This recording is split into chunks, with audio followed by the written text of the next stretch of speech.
men would take me not that serious because they didn't think I was knowledgeable. Welcome to the Jackie Ray Show. I'm, of course, your host, Jackie Ray. I know this show usually comes out on Monday, but it is Election Tuesday. And on Monday, I filled out my ballot and I dropped it off. And I got to tell you, that was depressing. It was nothing like, I literally remember being 18, voting with my parents and how excited I was. That excitement is gone. It's voting for a dumpster fire and dog poop. It's just the worst experience ever. That's locally as well. I know I live here in Long Beach and people don't like me to say that, but our politics are just the business of politics. They're not about the business of people.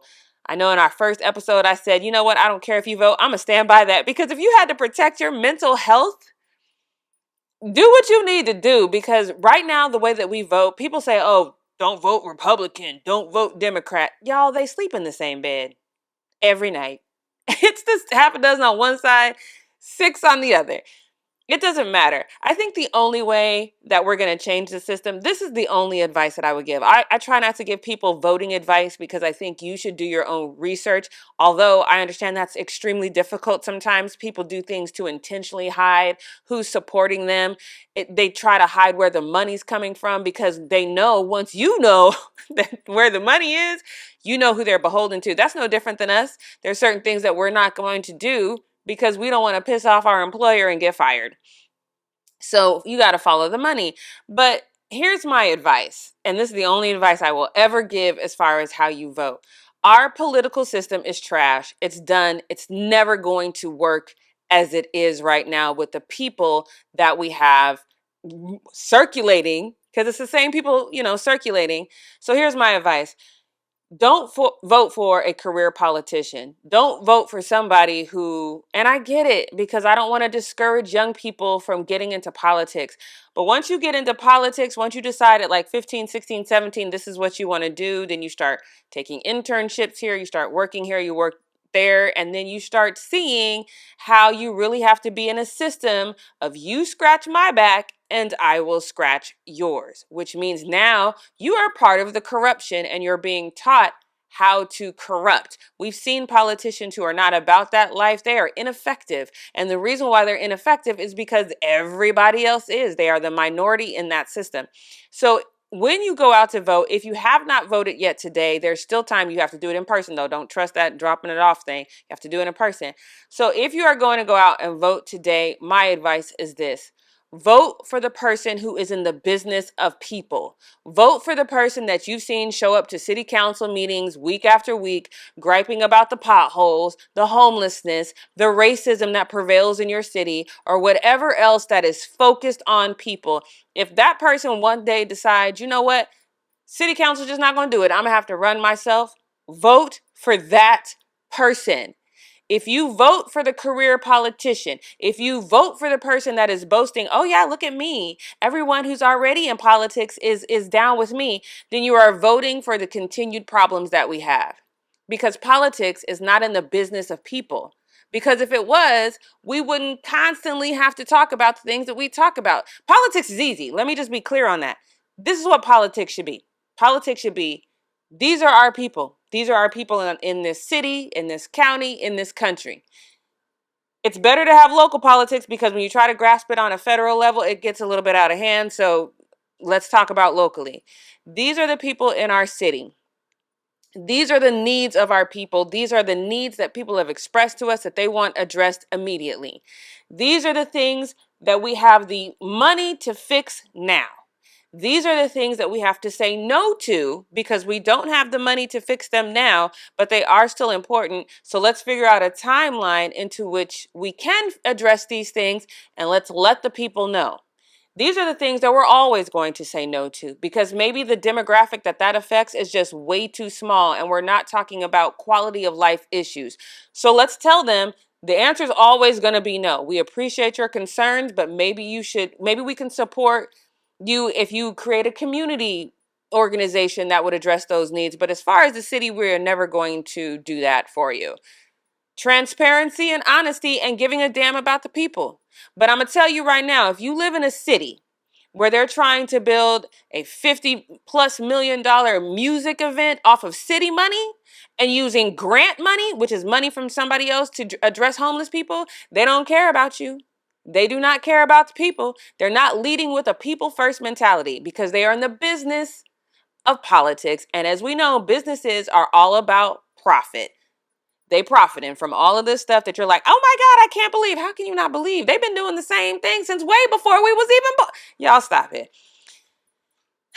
It's frustrating. It's so frustrating to me.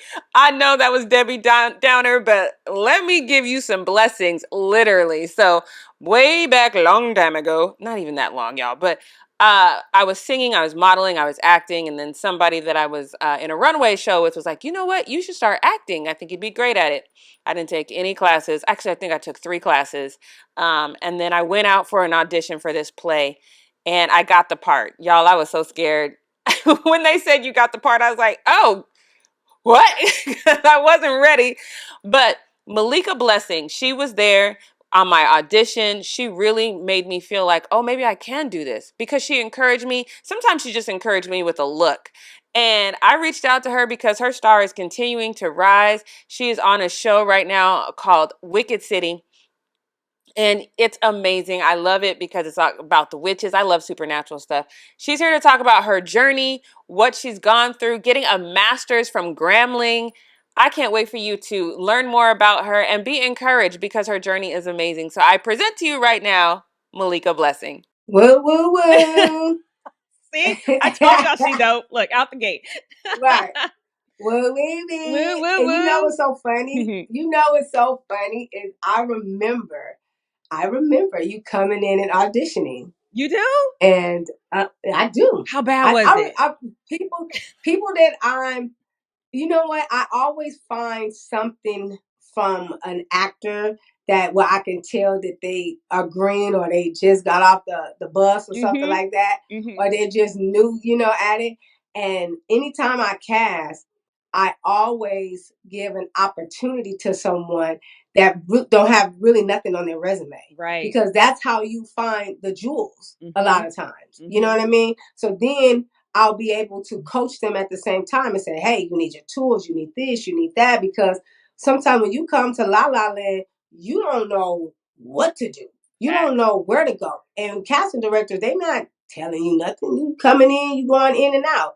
So because of me being an actor, that was one of the things that I love to do, is find the diamond in the rough. Yes. Of people who just, you just never know. Yeah, and I'm glad you said that, because it's exactly what you said. When I first arrived in LA, I came out here to sing. Like that's a wheelhouse that I was familiar with. But, Right. in being in LA, I feel like all roads are entertainment. And I can't remember who told me to start auditioning. So I was like, okay, I didn't know, like, whatever's going to hit, let's just throw it up against the wall. But I was always told, just take some acting classes. The more acting classes you'll take, the better you'll get. But you actually have a master's, and a master's from Grambling, no less, which I absolutely love. Master's in Yes, you thought you yes, knew. hey. So, what made you decide to not only hone your craft but get a master's in it?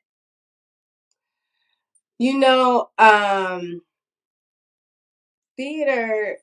Okay, let me just start out. Acting has always been something that I loved, you know what I mean, from a young child. So my mom started me off like in Shakespeare theater. And then when I was in 6th grade, I tell this story all the time.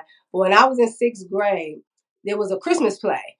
And it was a Santa Claus, and it was like, the different characters. And I was like, I want to audition for Santa Claus. They was like, oh, no, you can't audition for Santa Claus because that's a man. I said, I know, but I really want to audition for it because it was the lead. Right. And I was like, I want to. So I went and talked to my mom about it, and she was like, I'll talk to them because you should have a fair chance to audition for it if it wasn't specific that it was for a male or female. So anyway, do it, do the audition for the school, got it, play Santa Claus.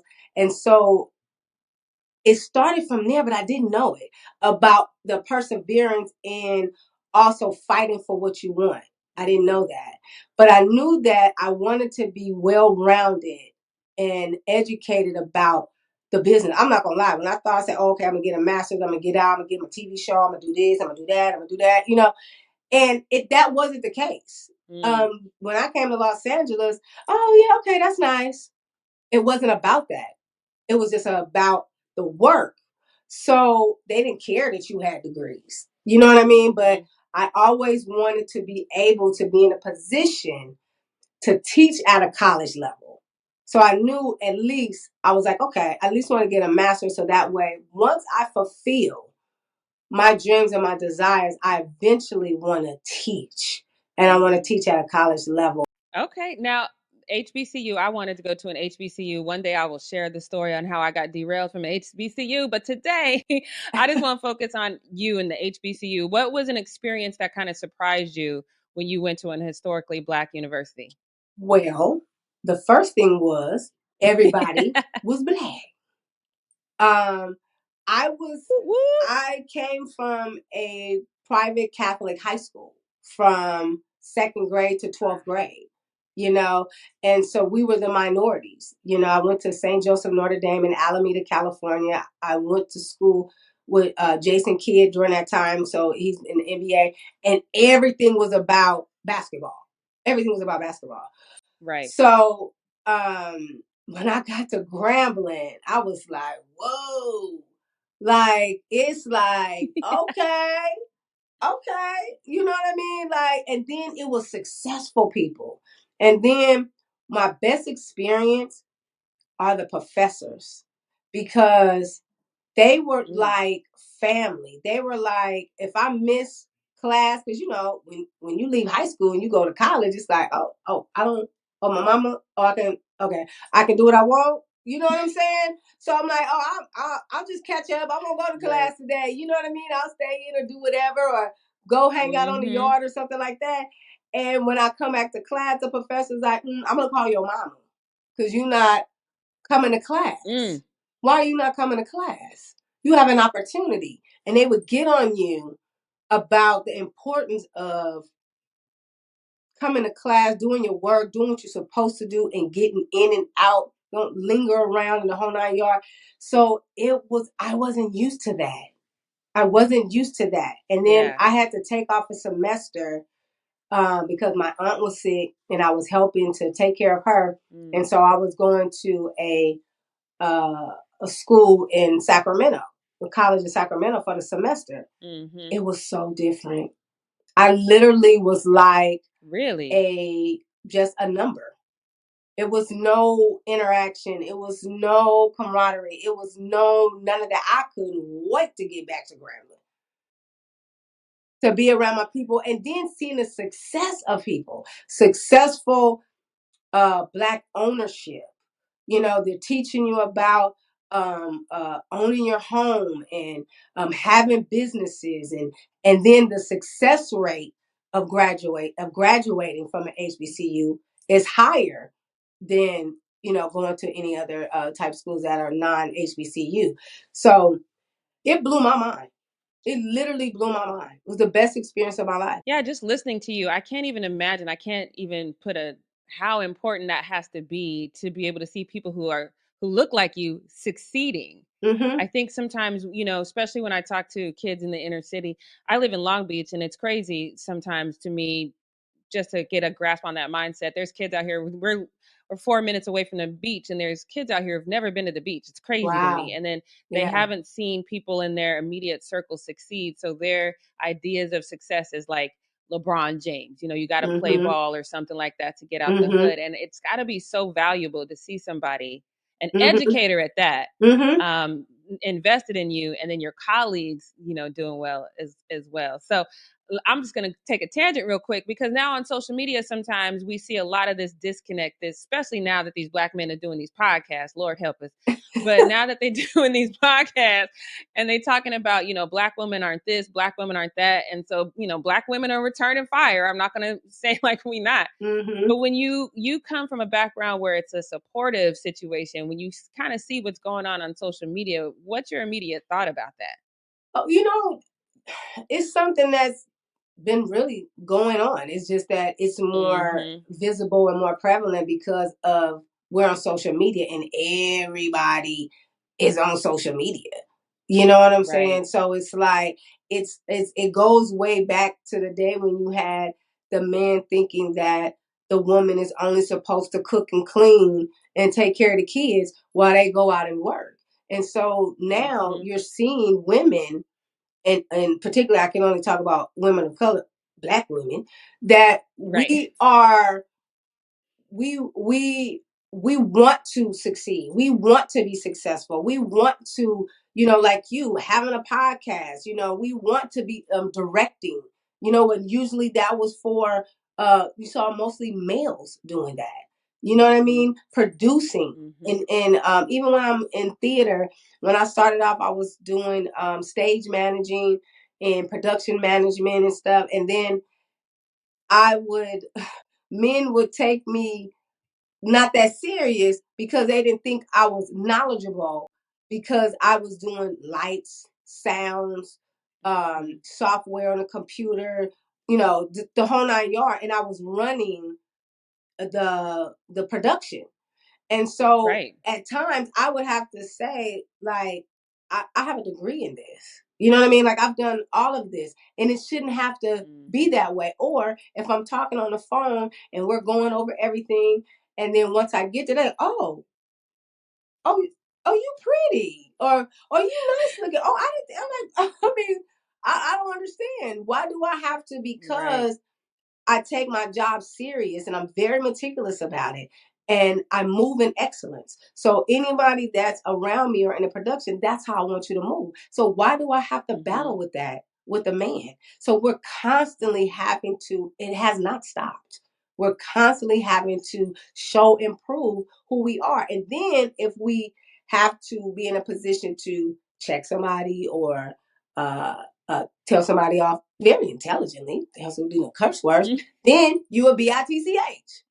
You know what I mean? So then we've been going through that for a long time, and it takes women empowerment and you doing these podcasts and feeding out information and exposing positivity that helps move so that way the next generation can see as a woman, it's all right to desire and to dream and to want to do whatever it is that you want.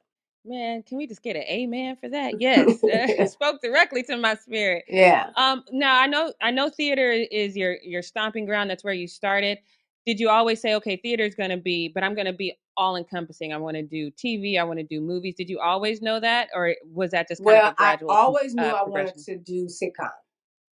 Like Okay, that's like still that's still my I will not stop until I get my sitcom. You know what I mean? I love it. I fell in love with the Jeffersons and hmm Marla Gibbs. I loved her comedic timing.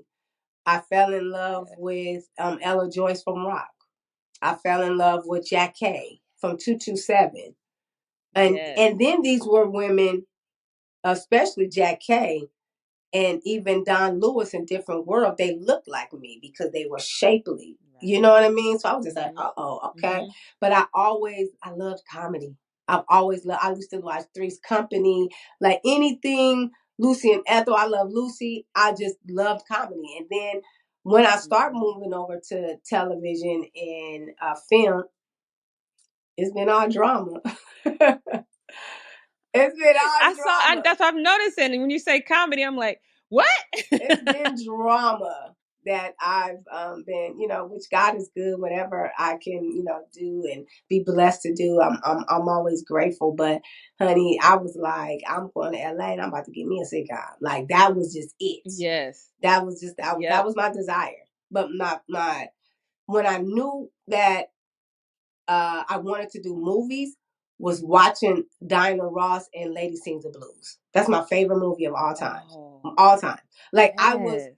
I was just in awe of her work. Not knowing it was work at the time, but I was in awe of how she used her body, her face and her eyes and the connection and the chemistry between her and Billy D. Williams.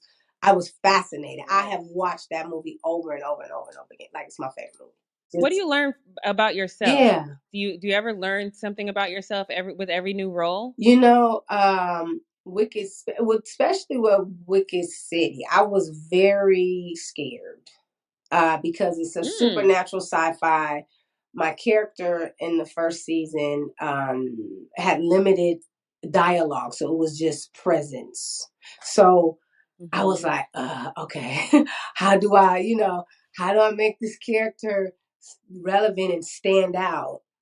And I don't have the dialogue to help me maneuver who this person is. So I'm not gonna lie, I was scared. I was scared. I was like nervous. I was like, am I gonna be able to do it? And then I said, you know what? Let me do the routine of what I do anyway, as far as how I break down a script, how right before I go on stage, I have music that I listen to.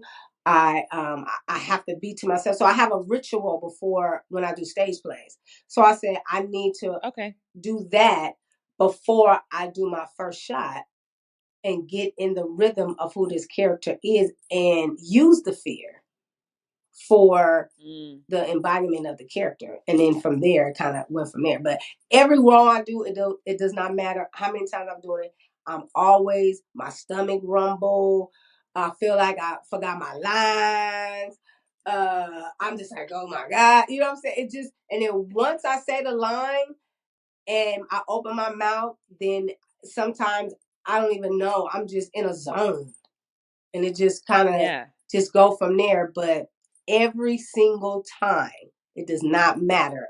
I always have that nervousness. No matter how prepared I am, I have that nervousness in my stomach.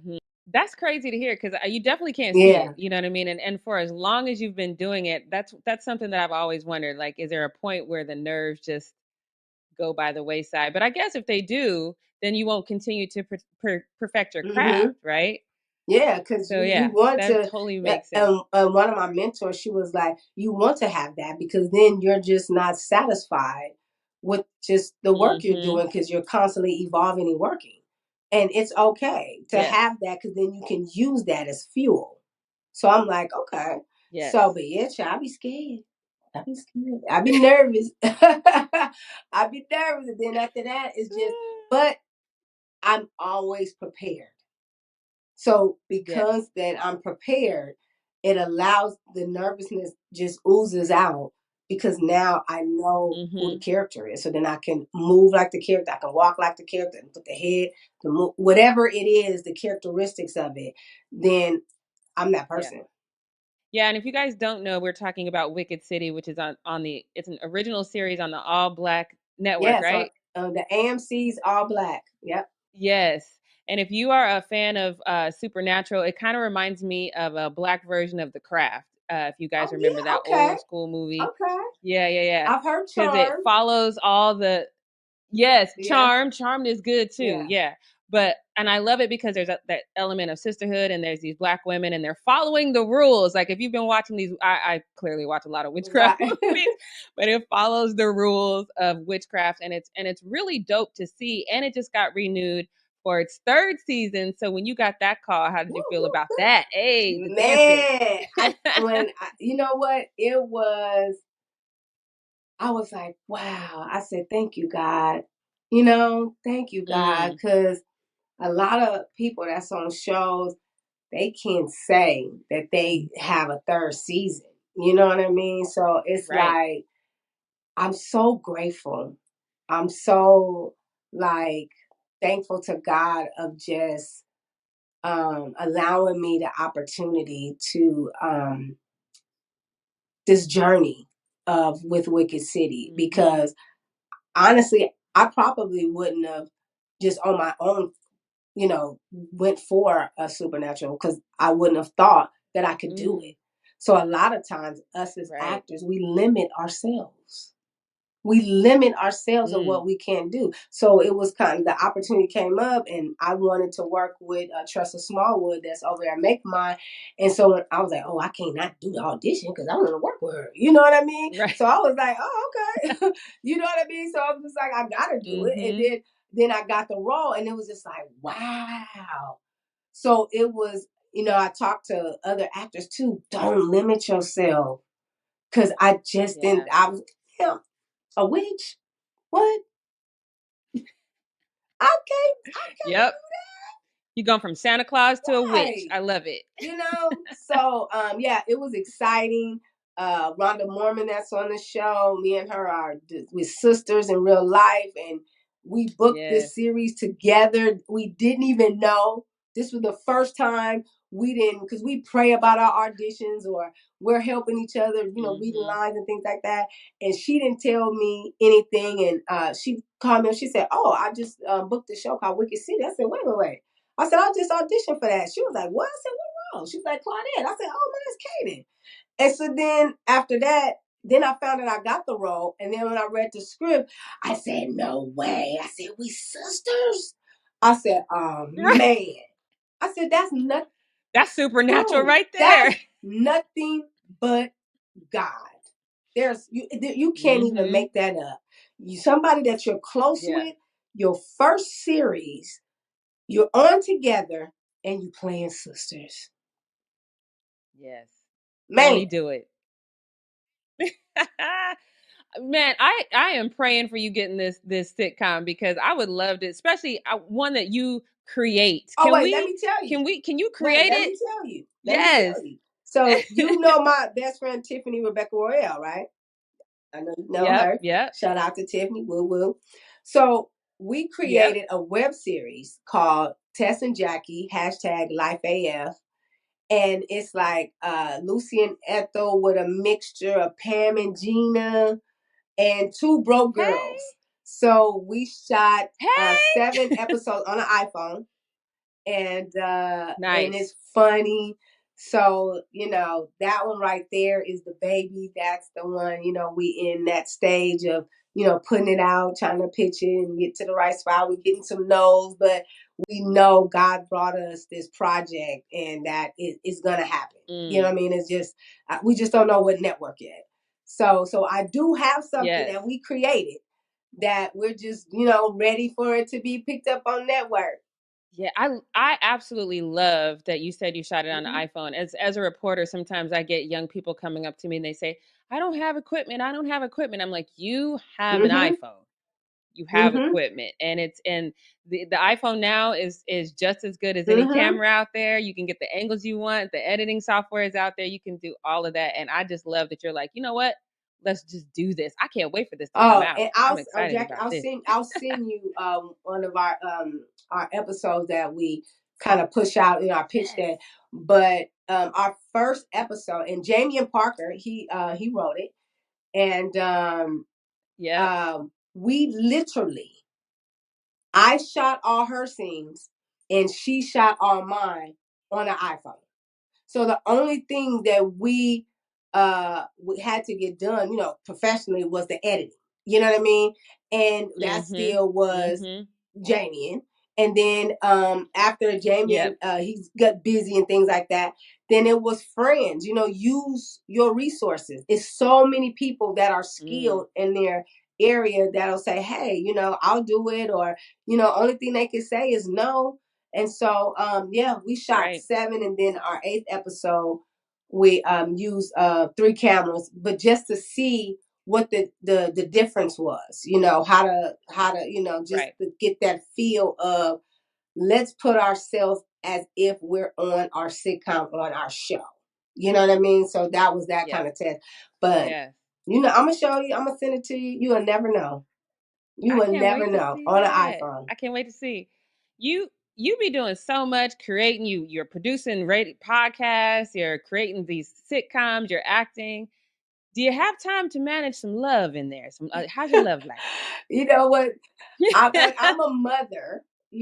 I am a mother. I have 11-year-old son, and I have my bonus daughter Maya, and my bonus son.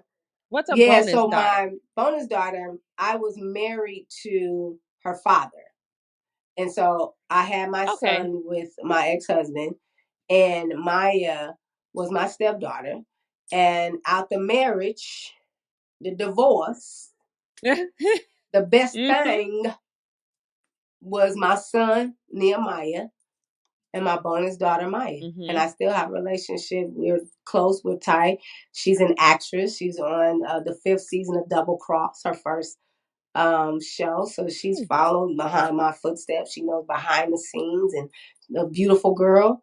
And so that's really, and I've, just kind of focusing on I'm so busy moving, you know what I'm saying?